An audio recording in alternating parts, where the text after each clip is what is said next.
नमस्कार प्रिय विद्यार्थियों, सनराइज एजुकेशन एकेडमी में आपका स्वागत है। आज हम हिंदी का 5वां भाग पढ़ रहे हैं, जिसमें व्याकरण के संबंध में कि व्याकरण क्या होती है, व्याकरण किसे कहते हैं। भाषा, देखो अब ध्यान देना, पहले अपन व्याकरण की व्याख्या कर रहे हैं, इसके बाद जो है इसकी अपन परिभाषा लेंगे कि आखिरकार व्याकरण क्या होती है। कि भाषा एक व्यवस्था है। भाषा जो भी होती है वह क्या थी, एक व्यवस्था।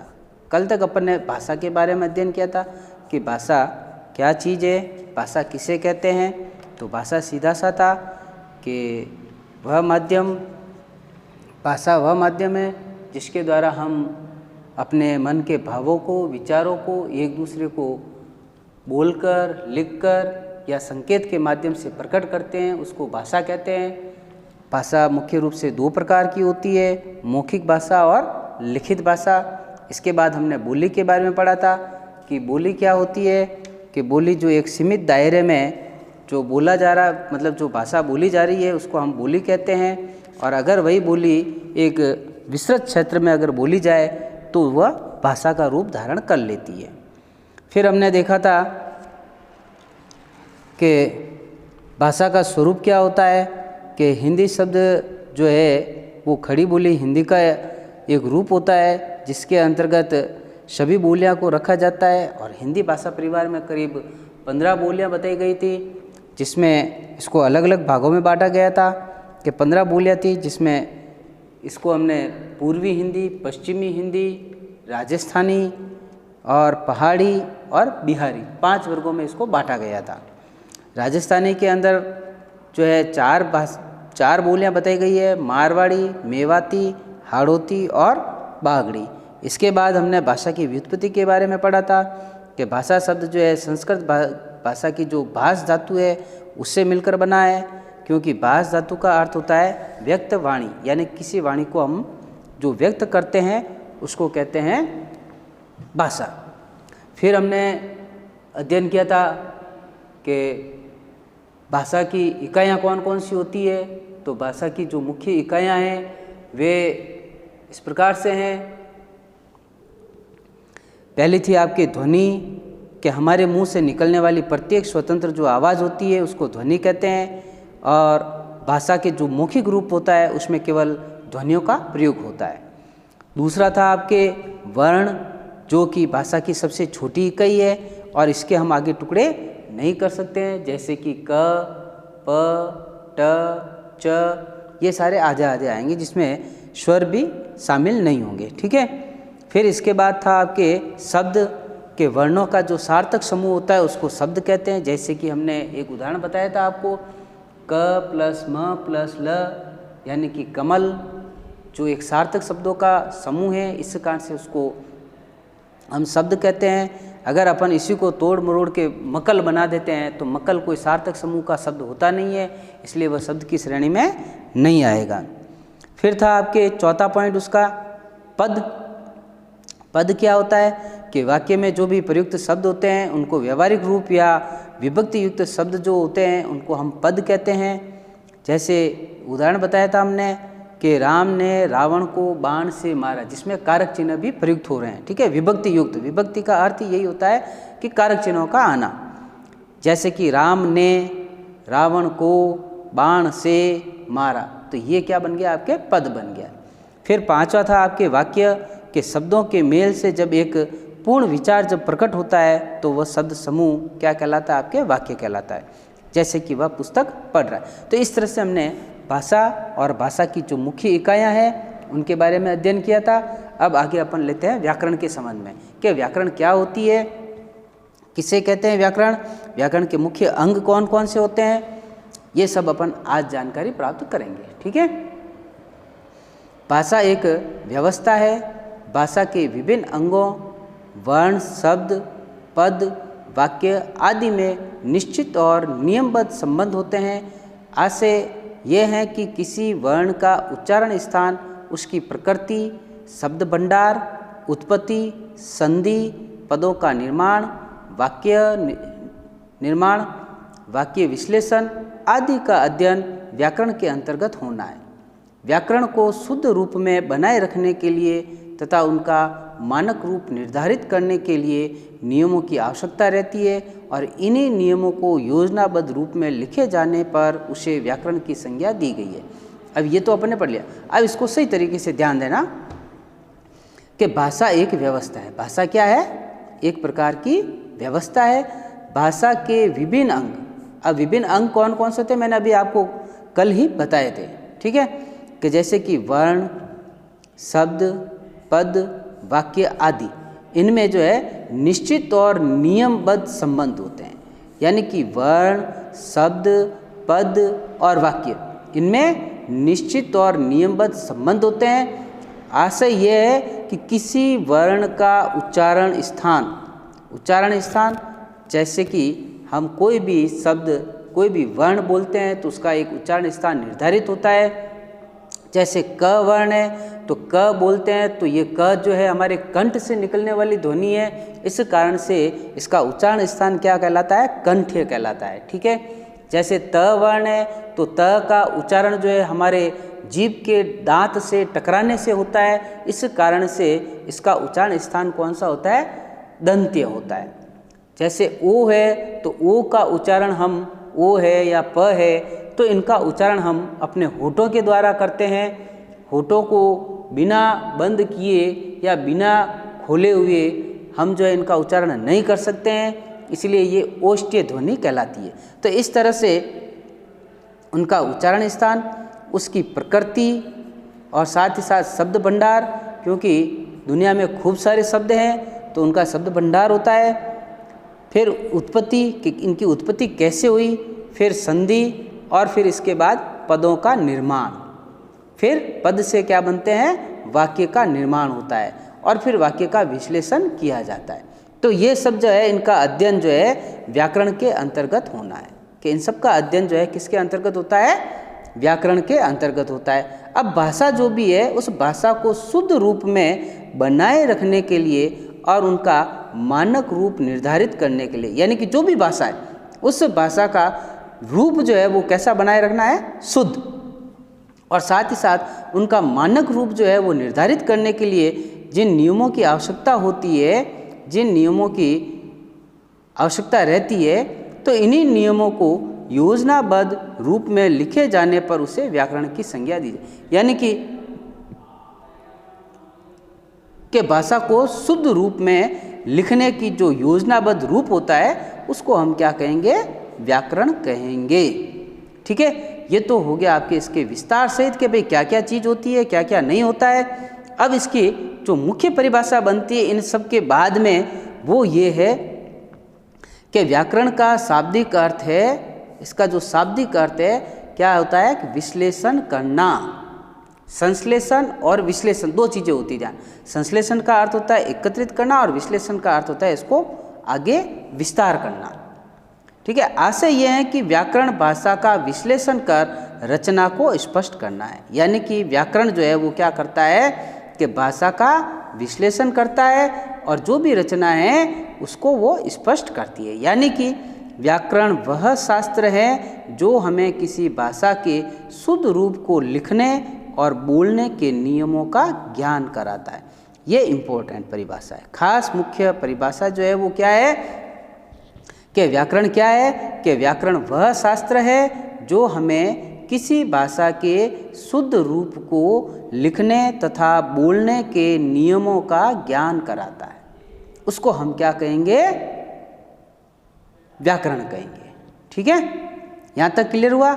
ये था आपके कि भाषा आखिरकार व्याकरण आखिरकार है क्या, कैसे व्याकरण बनती है, तो व्याकरण के अंतर्गत कौन कौन सी चीज़ें आती है, वो सारी जानकारी आपको यहाँ मिल गई। और अब आपके इसकी स्पष्ट रूप से परिभाषा बन गई कि व्याकरण वह शास्त्र है जो हमें किसी भाषा के शुद्ध रूप को लिखने और बोलने के नियमों का ज्ञान कराता है। अब आगे बढ़ते हैं कि व्याकरण से भाषा के नियमों में स्थिरता आती है, कि जब हम व्याकरण का प्रयोग करते हैं तो उसके नियमों के अंदर क्या होगा? स्थिरता आएगी, और नियमों की स्थिरता से भाषा में एक प्रकार की मानकता स्थापित होती है। साथ ही साथ कि नियमों की जो स्थिरता है उससे भाषा के अंदर एक प्रकार की मानकता है वो स्थापित होती है। यही मानकता भाषा को परिनिष्ठित रूप में प्रदान करती है कि यही भाषा जो है वो मानकता परिभाषा को परिनिष्ठित रूप प्रदान करती है। अतः व्याकरण ही एक ऐसा शास्त्र है जो भाषा को सर्वमान्य, शिष्ट, सम्मत और स्थायी रूप प्रदान करता है। इस चीज़ को आप जरा अंडरलाइन करना अच्छी तरह से, आप नोटबुक के अंदर भी इसको अंडरलाइन करना कि भाई आखिरकार व्याकरण क्या है, कि व्याकरण एक ऐसा शास्त्र है जो भाषा को सर्वमान्य, शिष्ट, सम्मत और स्थायी रूप प्रदान करती है। ठीक है, बिना व्याकरण के कोई भी भाषा जो है वो संभव नहीं हो सकती है, उसमें व्याकरण का होना अति आवश्यक है। अगर व्याकरण होगी तो ही हम जो है उनके नियमों की जानकारी प्राप्त करेंगे और कुछ सीख पाएंगे। अगर व्याकरण ही नहीं है किसी भाषा की तो फिर कोई मतलब ही नहीं है। अब व्याकरण क्या होती है, अब व्याकरण के मुख्य अंग क्या होते हैं, इस बात को समझना कि भाषा की मूल ध्वनियों के लिखित चिन्ह, यानी कि भाषा की जो मूल ध्वनि होती है उसके जो लिखित चिन्ह होते हैं उनको क्या कहते हैं, हम वर्ण कहते हैं। लिखित चिन्ह जैसे कि अ, ई, उ, क, च, ट, प, ये जो भी है वो सारे क्या कहलाएंगे, आपके वर्ण कहलाएंगे। फिर वर्णों के मेल से क्या बनता है, शब्द बनता है। वर्णों का जब मेल होता है तो उससे क्या बनेगा, आपके शब्द बनता है, और शब्द के बाद वो क्या बन जाते हैं, पद बन जाते हैं। जैसे कि हमने भाषा की इकाई के अंदर पढ़ा था कि पहले सबसे पहले क्या था, ध्वनि थी, कि हमारे मुंह से निकलने वाली प्रत्येक स्वतंत्र जो आवाज़ है उसको हम ध्वनि कहते हैं। और फिर आता है वर्ण, कि वर्ण वह इकाई होती है जिसके हम आगे कोई टुकड़े नहीं कर सकते हैं। फिर वर्ण जो है उनके सार्थक समूह से क्या बनता है, शब्द बनता है, और शब्दों से क्या बनता है, पद बनता है। और पद कब बनेगा, जब उसके अंतर्गत जो है व्यवहारिक रूप से या विभक्त युक्त जब शब्द जुड़ेंगे तो वो पद बन जाएगा। जैसे आपको उदाहरण बताया था कि राम ने रावण को बाण से मारा, तो ये विभक्ति युक्त पद बन रहा है, इस कारण से वो क्या कहलाया, आपके पद कहलाया। और पद के बाद किसका निर्माण होता है, वाक्य का निर्माण होता है। पद के बाद क्या आता है, वाक्य आता है। ठीक है, तो इस प्रकार से भाषा के 4 अंग हैं। अब ध्यान देना, भाषा के 4 अंग हैं और व्याकरण के 4 अंग होते हैं, और भाषा के इकाइयाँ कितनी होती है, 5, जो हमने कल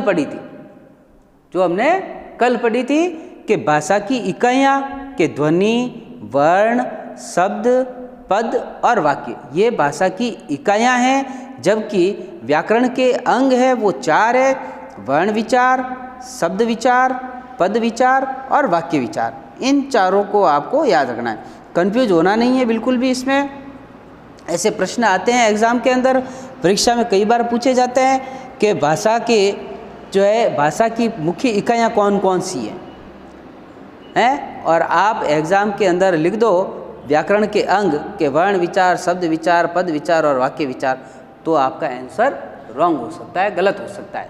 ये थोड़ा सा दिमाग लगाने की ज़रूरत है, कोई ज़्यादा डिफ़िकल्टी नहीं है। कि भाषा की इकाइयाँ 5 होती है, ध्वनि, वर्ण, पद और वाक्य, वो इसी में भी आ रहे हैं, लेकिन इसमें आपकी ध्वनि नहीं आ रही है, बाकी वर्ण, शब्द, पद और वाक्य। डिफरेंस यही है कि इसमें क्या करना है, आपको पीछे क्या लगाना है, विचार लगाना है, कि वर्ण विचार, शब्द विचार, पद विचार और वाक्य विचार। क्लियर हुआ यहाँ तक? देखो एक बार पुनः इसको चीज़ को समझ लो कि भाषा की इकाइयाँ 5 होती है, ध्वनि, वर्ण, शब्द, पद और वाक्य। जबकि व्याकरण के अंग होते हैं वो 4 होते हैं, वर्ण विचार, शब्द विचार, पद विचार और वाक्य विचार। क्लियर हुआ यहाँ तक? अब इससे आगे अपन और बढ़ते हैं। अब आगे देखिए कि वर्ण विचार में क्या आता है। सेम वो की वो स्थिति है, कोई चेंज नहीं है, बहुत ही सिंपल है। और 2-2 नंबर के आपके परीक्षा में बोर्ड के एग्जाम के अंदर क्वेश्चन पूछे जाते हैं जो बहुत ही आसान है, आसानी से आप इन नंबरों को प्राप्त कर सकते हैं। जैसे कि वर्ण विचार, कि इसके अंतर्गत वर्णों से संबंधित उनके आकार, उच्चारण, वर्गीकरण तथा उनके मेल से शब्द निर्माण प्रक्रिया का उल्लेख किया जाता है। ध्यान देना कि इसके अंतर्गत वर्णों से संबंधित उनके आकार, उच्चारण, वर्गीकरण और उनके मेल से शब्द निर्माण की प्रक्रिया का उल्लेख होता है। ये होता है आपके वर्ण विचार। कोई डिफिकल्टी नहीं है, आपने उसमें पढ़ा था वर्ण क्या होता है, वर्ण विचार। जो जैसे कि वर्ण था कि वर्ण क्या है कि भाषा की वह छोटी इकाई है जिसके हम आगे टुकड़े नहीं कर सकते हैं, उसको वर्ण कहते हैं। जबकि व्याकरण के अंतर्गत अगर चले जाएं तो वर्ण विचार आएगा, इसका व्याकरण का अंग है, मुख्य अंग है, जिसमें वर्ण विचार के अंतर्गत आपके कि इसके अंतर्गत वर्णों से संबंधित उनके आकार, उच्चारण, वर्गीकरण और उनके मेल से शब्द निर्माण प्रक्रिया का उल्लेख किया जाता है। क्लियर हुआ यहाँ तक? अब आगे आता है आपके शब्द विचार कि शब्द विचार क्या है, कि इसमें शब्द के भेद, उत्पत्ति, व्युत्पत्ति व रचना आदि के साथ शब्द के प्रकारों का उल्लेख होता है। ध्यान देना कि इसमें शब्द के भेद आएंगे, उत्पत्ति आएगी, व्युत्पत्ति आएगी, रचना आदि के साथ शब्द के प्रकारों का उल्लेख होता है। अब उत्पत्ति के आधार पर शब्द कितने प्रकार के होते हैं, व्युत्पत्ति के आधार पर कितने होते हैं, रचना के आधार पर कितने होते हैं। तो ये सारे जो है शब्द जो है वो किसके अंतर्गत आएंगे, शब्द विचार के अंतर्गत आएंगे। ठीक है। फिर आता है आपके पद विचार।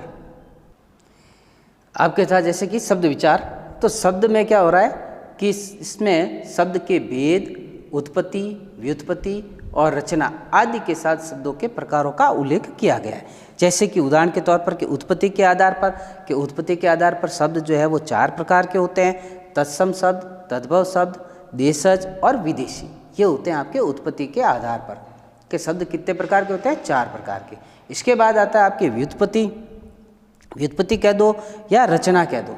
तो व्युत्पत्ति के आधार पर शब्द जो है वो 3 प्रकार के होते हैं। एक तो होता है मूल शब्द जिसको रूढ़ शब्द भी कहते हैं, फिर होता है यौगिक और तीसरा होता है आपके योग रूढ़ शब्द। ठीक है।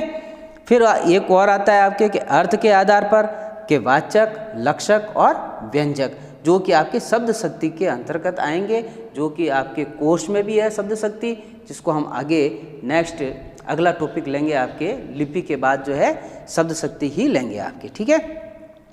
फिर आएगा आपके परिवर्तन के आधार पर शब्द के परिवर्तन के आधार पर शब्द 2 प्रकार के होते हैं, विकारी और अविकारी। अविकारी शब्दों के बारे में आपने 11th क्लास में अध्ययन किया था कि अविकारी शब्द 4 प्रकार के होते हैं, क्रिया विशेषण, समुच्चय बोधक, संबंध बोधक और विस्मयादि बोधक, जो आपने 11वीं क्लास में अध्ययन किया था। और इसके अलावा विकारी शब्द थे, तो विकारी के बारे में आपने 9th क्लास में अध्ययन कर रखा है, संज्ञा, सर्वनाम, विशेषण और क्रिया।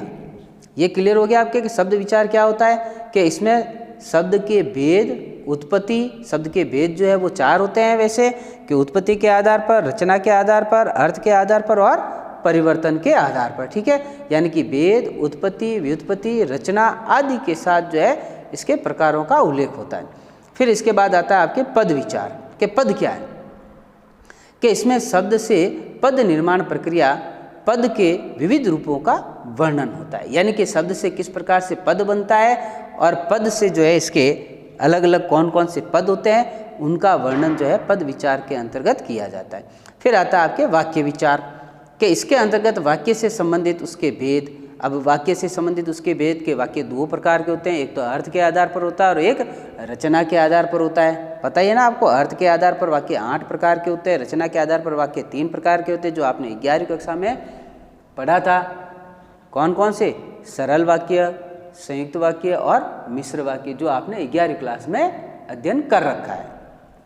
ठीक है। तो वाक्य विचार कि इसके अंतर्गत वाक्य से संबंधित उसके भेद, यानी कि वाक्य के भेद आएंगे और अन्वय आएंगे, फिर इनका विश्लेषण, संश्लेषण और रचना, अवयव और वाक्य का निर्माण, इनकी जो है जानकारी आपके वाक्य विचार के अंतर्गत दी जाए। परीक्षा में आपके आने लायक जो है वो या तो ये पूछते हैं कि व्याकरण के प्रमुख अंग कौन कौन से होते हैं, स्पष्ट कीजिए। तो ये 4 अंग होते हैं, वर्ण विचार जिसके बारे में आपको ये लिखना है, शब्द विचार जिसके बारे में आपको ये लिखना है, और पद विचार, और फिर आता है आपके वाक्य विचार।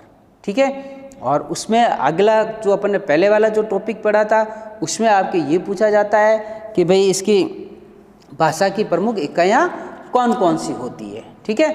अब एक बार पुनः इसको दोबारा जो इसको समझ लो, ताकि आपकी किसी प्रकार की दिक्कत नहीं आए। कि व्याकरण आखिरकार क्या होती है, किसे कहते हैं व्याकरण।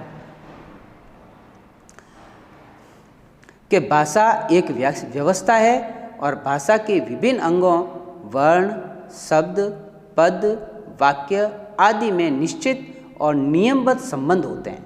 यानी कि भाषा एक ऐसी व्यवस्था है जिसमें उसके विभिन्न अंग वर्ण, शब्द, पद, वाक्य आदि में निश्चित और नियमबद्ध संबंध होते हैं। आशय है कि किसी वर्ण का उच्चारण स्थान, कोई भी वर्ण है उसका उच्चारण स्थान, उसकी प्रकृति कैसी है, इसके अलावा शब्द भंडार, उत्पत्ति, संधि, पदों का निर्माण, वाक्य का निर्माण, वाक्य का विश्लेषण आदि का अध्ययन व्याकरण के अंतर्गत होता है।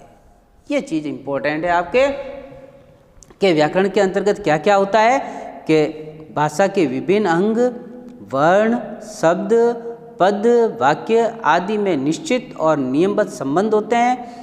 यह है कि किसी वर्ण का उच्चारण स्थान, उसकी प्रकृति, शब्द भंडार, उत्पत्ति, संधि, पदों का निर्माण, वाक्य का निर्माण, वाक्य का विश्लेषण, इन सब का अध्ययन जो है व्याकरण के अंतर्गत होता है।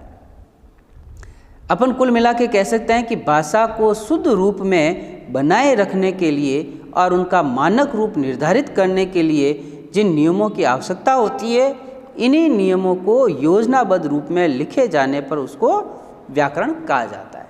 ठीक है, अब आगे देखो कि इसकी क्या परिभाषा बनती है कि व्याकरण का शाब्दिक अर्थ है विश्लेषण करना। व्याकरण का अर्थ क्या है? विश्लेषण करना। आशय है कि व्याकरण भाषा का विश्लेषण कर रचना को स्पष्ट करता है। यानी कि व्याकरण जो है वो क्या करती है? भाषा का विश्लेषण करती है और इसके बाद जो भी रचना आपकी दे रखी है उसका स्पष्टीकरण करती है। यानी कि कुल मिला के इसकी परिभाषा बनती है कि व्याकरण वह शास्त्र है जो हमें किसी भाषा के शुद्ध रूप को लिखने तथा बोलने के नियमों का ज्ञान कराता है। कि व्याकरण वह शास्त्र है जो हमें किसी भाषा के शुद्ध रूप को लिखने तथा बोलने के जो नियम हैं उनका ज्ञान कराता है। व्याकरण से भाषा के नियमों में स्थिरता आती है। यानी कि जब व्याकरण होगी तभी उसके जो है भाषा के जो नियम हैं उनमें स्थिरता आएगी। नियमों की स्थिरता से भाषा में एक प्रकार की मानकता स्थापित होती है। यानी कि नियमों की स्थिरता आने से भाषा में एक तरह की मानकता आएगी और यही मानकता भाषा को परिनिष्ठित रूप प्रदान करती है। यानी कि एक सही रूप जो है वो देती है। अतः व्याकरण ही एक ऐसा शास्त्र है जो भाषा को सर्वमान्य, शिष्ट सम्मत और स्थायी रूप प्रदान करती है। ये यहाँ से यहाँ तक ये इसकी इम्पोर्टेंट परिभाषा है, ये वाली भी। ठीक है, कि व्याकरण ही एक ऐसा शास्त्र है जो भाषा को सर्वमान्य, शिष्ट सम्मत और स्थायी रूप प्रदान करती है। अब इसके बाद आता है आपके भाषा के अंग, कि भाषा के कौन कौन से मुख्य अंग होते हैं। कि भाषा की मूल ध्वनियों के लिखित चिन्हों को वर्ण कहते हैं। मूल ध्वनि के जो लिखित चिन्ह होते हैं उनको क्या कहा जाता है? आपके वर्ण कहा जाता है। ये आपको भी जानकारी है कि कोई भी लिखित वर्ण आएंगे, वर्ण मतलब कोई भी लिखित चिन्ह आते हैं उनको हम क्या कहते हैं? वर्ण कहते हैं। और वर्णों का जब सार्थक मेल होता है तो उससे क्या बनता है? शब्द बनता है। और वर्ण क्या था? जो हमने कल पढ़ाई था आप लोगों ने पिछले वीडियो में, कि भाई वर्ण भाषा की वह सबसे छोटी इकाई होती है जिसके आगे हम टुकड़े नहीं कर सकते हैं, जैसे कि च, प, ट, न, ठीक है, घ, ये सारे क्या होते हैं? वर्ण होते हैं। अब वर्णों से क्या बनता है? शब्द बनता है। यानी कि वर्णों का जो सार्थक समूह होता है उसको हम क्या कहते हैं? शब्द कहते हैं। जैसे कि मैंने उदाहरण आपको कल बताया था कमल का, कि क प्लस म प्लस ल क्या होता है? कमल। लेकिन अभी उसी क, म और ल इनको अपन थोड़ा सा घुमा दिया, आगे पीछे कर दिया कि म प्लस क प्लस ल म क ल। अब मकल कोई सार्थक समूह है नहीं, इस कारण से वह शब्द नहीं है। फिर आता है आपके पद, कि पद कैसे बनता है? कि पद के बारे में आपको बताया था कि वाक्य में प्रयुक्त पद जो है उनका व्यवहारिक रूप और विभक्ति युक्त शब्द जो भी होते हैं उनको हम पद कहते हैं। जिसका मैंने उदाहरण भी आपको दिया था कि राम ने रावण को बाण से मारा। अब उसमें राम ने यानी कि विभक्ति आ रही है, कर्ता ने, कर्म को, यानी कि रावण को किसके द्वारा, कि बाण से मारा। ठीक है, तो वहाँ पर विभक्ति युक्त जो है पद बनता है उसको पद कहते हैं, और इनमें वाक्य का निर्माण होता है। इसके बाद जो है जब पद का निर्माण हो जाएगा तो उसके बाद जो है वाक्य का निर्माण होता है। इस प्रकार व्याकरण के कितने अंग बताए गए हैं, टोटल 4। अब ध्यान देना यहाँ पर कि व्याकरण के अंग होते हैं वो कितने होते हैं, 4 होते हैं, जबकि भाषा की इकाइयाँ कितनी होती है, 5 होती है। भाषा की इकाइयाँ 5 कौन कौन सी, कि ध्वनि, वर्ण, शब्द, पद और वाक्य। याद रखना इस चीज़ को, ठीक है, कि भाषा की इकाइयाँ 5 होती है, ध्वनि, वर्ण, शब्द, पद और वाक्य, जबकि व्याकरण के अंग 4 होते हैं, वर्ण विचार, शब्द विचार, पद विचार और वाक्य विचार। अब इनको अपन आगे लेते हैं। पहला है आपके वर्ण विचार, कि इसके अंतर्गत वर्णों से संबंधित उनके आकार, उच्चारण, वर्गीकरण, यानी कि वर्णों का वर्गीकरण किया जाता है, उच्चारण के आधार पर भी होता है, ठीक है, तथा उनके मेल से शब्द का निर्माण प्रक्रिया का उल्लेख, यानी कि फिर ये वर्ण जब मिलेंगे तो उससे क्या बनता है, शब्द बनता है। ठीक है, अब है शब्द विचार, के शब्द विचार में अपन ने देखा कि इनमें शब्द के भेद आते हैं। शब्द मुख्य रूप से 4 प्रकार के होते हैं। पहला था आपके उत्पत्ति के आधार पर, और उत्पत्ति के आधार पर शब्द 4 प्रकार के होते हैं, जैसे कि तत्सम शब्द, तद्भव शब्द, देशज और विदेशी। इसी तरह से आपके दूसरा था आपके रचना या व्युत्पत्ति के आधार पर। तो रचना और व्युत्पत्ति के आधार पर शब्द 3 प्रकार के होते हैं, मूल शब्द जिसको हम रूढ़ भी कहते हैं, यौगिक शब्द, और फिर आता है आपके योग रूढ़ शब्द। फिर है आपके अर्थ के आधार पर। अर्थ के आधार पर शब्द 3 प्रकार के होते हैं, वाचक, लक्षक और व्यंजक, यानी कि लक्षणा, ठीक है, अभिधा, लक्षणा और व्यंजना, जो कि शब्द शक्ति का रूप है। और ये शब्द शक्ति आपके कोर्स में है, जो हम अगले टॉपिक के अंदर लेंगे अगला। फिर आता है आपके चौथा पार्ट इसका, जो कि परिवर्तन के आधार पर, और परिवर्तन के आधार पर शब्द 2 प्रकार के होते हैं, विकारी शब्द और अविकारी शब्द।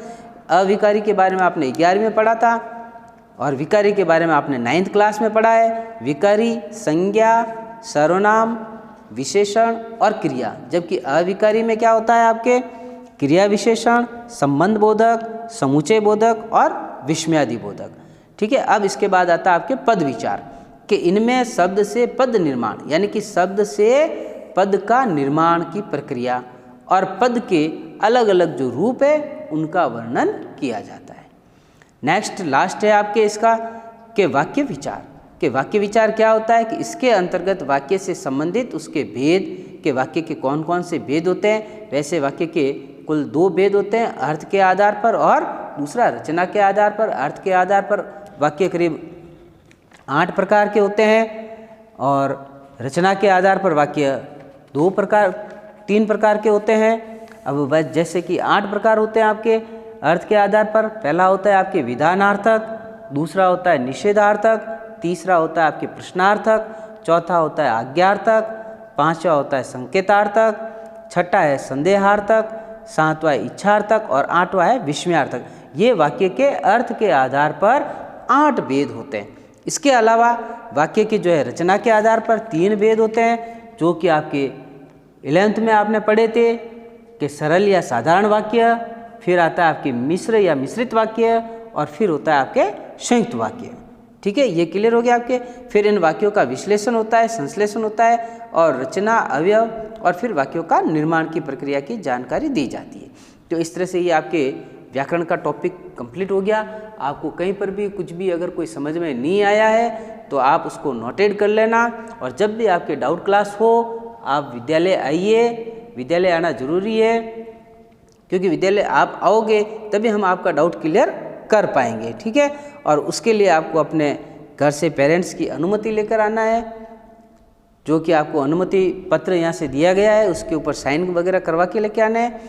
अब इसमें आपके 2 क्वेश्चन बन रहे हैं, कि एक तो व्याकरण किसे कहते हैं परिभाषित करो, यानी कि आपको ये पूरा टॉपिक जैसे यहाँ बताया था आपको, कि ये सारे इसका वर्गीकरण बताना है और इसके बाद में इसकी परिभाषा देनी है। ठीक है, फिर अगला क्वेश्चन है आपके कि व्याकरण के प्रमुख अंग कौन कौन से होते हैं, इसके मुख्य अंग जो है वो क्या क्या होते हैं, स्पष्ट करो। तो मुख्य अंग इसके 4 प्रकार के होते हैं। वर्ण विचार, पहला है वर्ण विचार, दूसरा है शब्द विचार, तीसरा है पद विचार, चौथा है वाक्य विचार।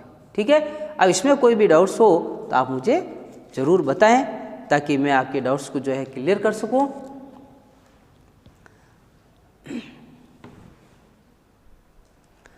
और जब भी आप विद्यालय आएँ तो अपने डाउट्स को लेकर आएँ ताकि आपके जो भी डाउट्स हैं वो हम क्लियर कर सकते हैं। ठीक है, धन्यवाद।